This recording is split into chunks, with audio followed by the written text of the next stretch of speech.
incredibly complicated, right? And any good secularist acknowledges it's full of ambiguities, right? And one often emerges from a secular smackdown or a fight about secular values feeling very bad, right? And I've often felt like we won that, but I feel really bad because I feel like I'm depriving certain people of core convictions. I'm disobeying Luther, who spoke about psychic sovereignty, right? Quick little distinction, I didn't mention it. In classical secular theory, you can believe anything you want, but you cannot do anything you want, right? The second what you do contravenes order. And look at every state constitution. At the formation of the United States, they all talk about public order and disturbing the peace. Exact same thing, I believe, with you guys and about 40 other. You cannot break the law in pursuing your psychic sovereignty. Though I would agree with Professor Adrian, I hope I'm not putting words in your mouth, that to say the wearing of certain types of headcloth, right, is a threat to public order, it does strike me as very, very dubious. Right? I just don't see where the threat comes from, though I did make a counter-argument. Is that wishy-washy enough? Or No, it's good. I mean, we don't have the statistics to show it, and I the statistics to show to show that there is a threat to public order, not in France nor in Canada. Right. Yeah. We do not. Yeah. The only plausible thing is you've got men hiding under full-body veils, right, with nefarious intent, right? And I don't think we've seen too much of that. But again, I'm flipping to the other side, right? We've seen such craziness in the name of various fundamentalisms that I wouldn't rule it out as a forthcoming possibly. Yes, that's it, right there. That's Melanie Adrian on faith complex. Couple more questions, maybe. Thank you, Professor Adrian. Oh, surprise. Yes, and then that gentleman. Yes. Well, just going off of what she was just saying, though, wouldn't laicite be problematic because it's restricting schoolgirls' ability to go to school and to wear a hijab or a niqab? So wouldn't that be a problematic form of secularism? Because it's affecting, well, it's isolating a gender from obtaining education. Right, and the whole PQ debate, the same, the argument was around women who were veiled, who were working, la crèche, what do you call that in English even? Like, civil services. Yeah, but for children, like daycare, right? So I was watching these reports, right, and so you had these veiled women that were saying, I'm not going to be able to work, right? I'm not going to be able to bring home a salary, and this is not good for, you know, gender equity or pay equity. So I think you're absolutely right. I keep falling back in my defense, and the United States Supreme Court dealt with this, right? Convictions that are true, but I don't know how a state gauges that, right? So I draw a distinction between people who do these sorts of things for a partisan political reason, and those who really, really believe it to be true, who don't worry me in the least bit, right? So there was some ethnography. Professor Adrian knows it better than I. They had French ethnographers going to the banlieue and speaking to veiled women, and they're like two totally different findings, all right? For some veiled women, this was a way of being a feminist, all right? This was a way of really achieving a certain stature as a woman, a certain respect in public, and that seemed totally legitimate to me. And for other French women, they were forced to do it by their brothers, all right? Their brothers forced them to wear the veil, all right? So I repeat, we're looking at an incredibly complicated question, right? Anyone in this room who thinks it's cut and dry, it's really easy, is not engaged in that secular project of trying to kind of really cogitate on this one through. Again, I'm not trying to evade the question. I just don't know how I would resolve it. And I also know that the French got to their laïcité, in the words of Henri Peña-Ruiz, with tears and blood, right? United States, we never had wars of religion. We didn't kill each other over secular. The French did, right? What was the Paris Commune, after all? What were the riots around the 1905 law separating church and state, right? The French have lived and died for this valeur of laïcité.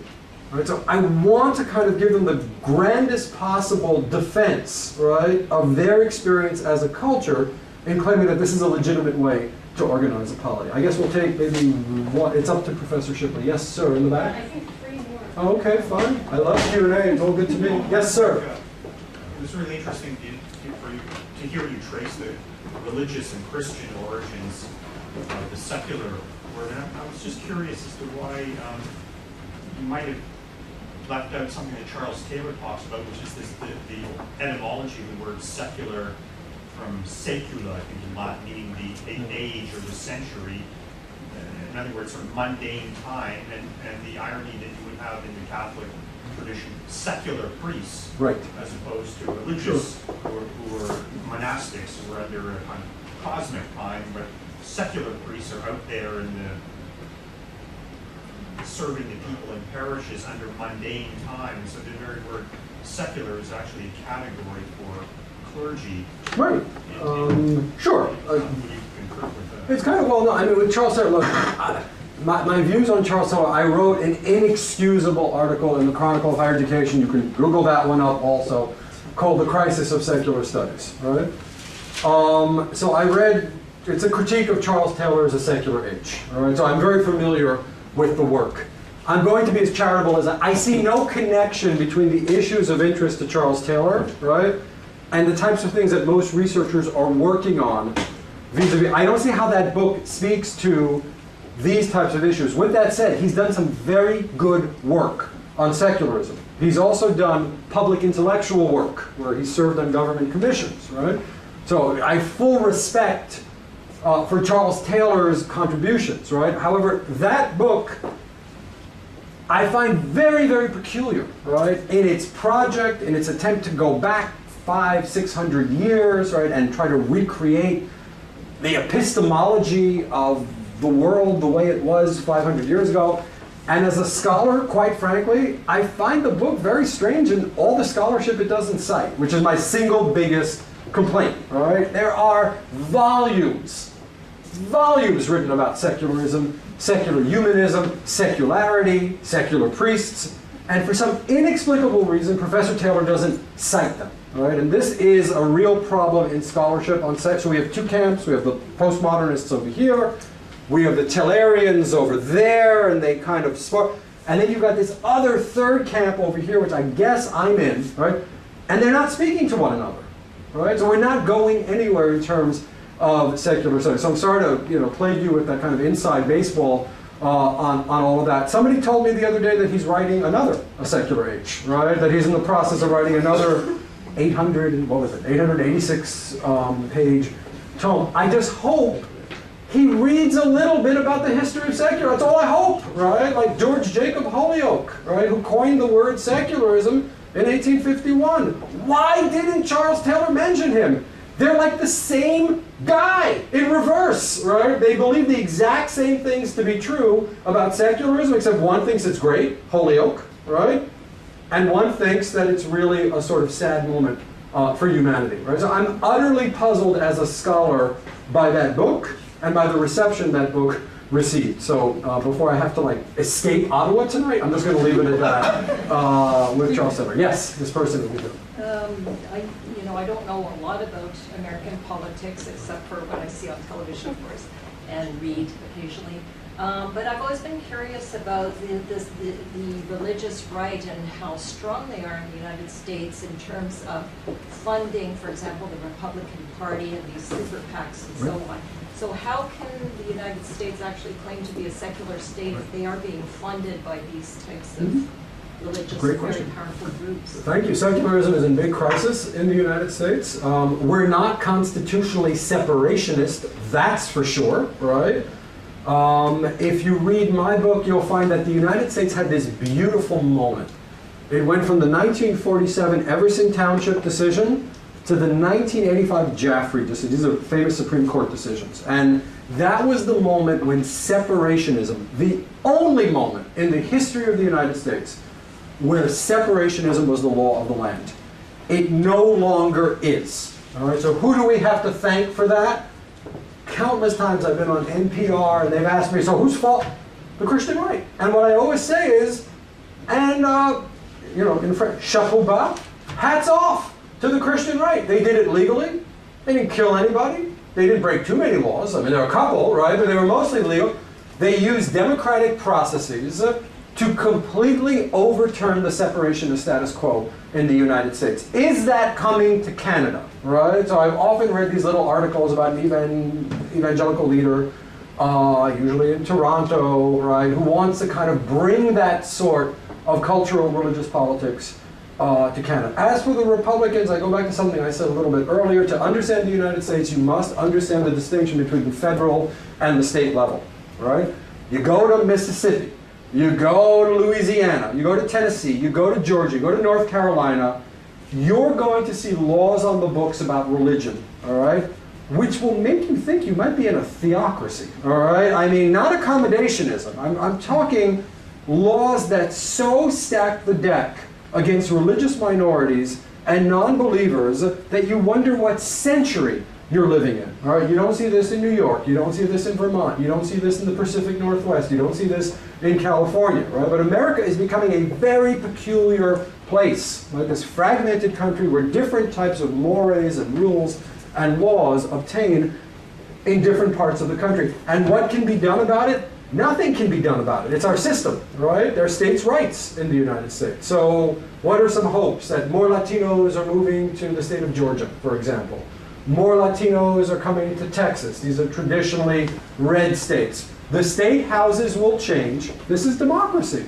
When the voters change their ways of looking at the world, right? And that's a very, very tall order in red state America, quite frankly, right? The Canadians have always struck me, right, on the basis of the Canadians I've met, as in their bones secular, right? And maybe that's because I speak to a lot of French Canadians, right? I feel that laïcité, I feel that kind of suspicion of religion, almost mistrust of religion, which extends to a political strategy of wanting religion not to be anywhere in the public sphere. It's precisely the opposite in the United States. In our bones is an adulation of religion, white Anglo-Saxon Protestant religion, by the way, which extends in the 20th century to a larger Judeo-Christian conception.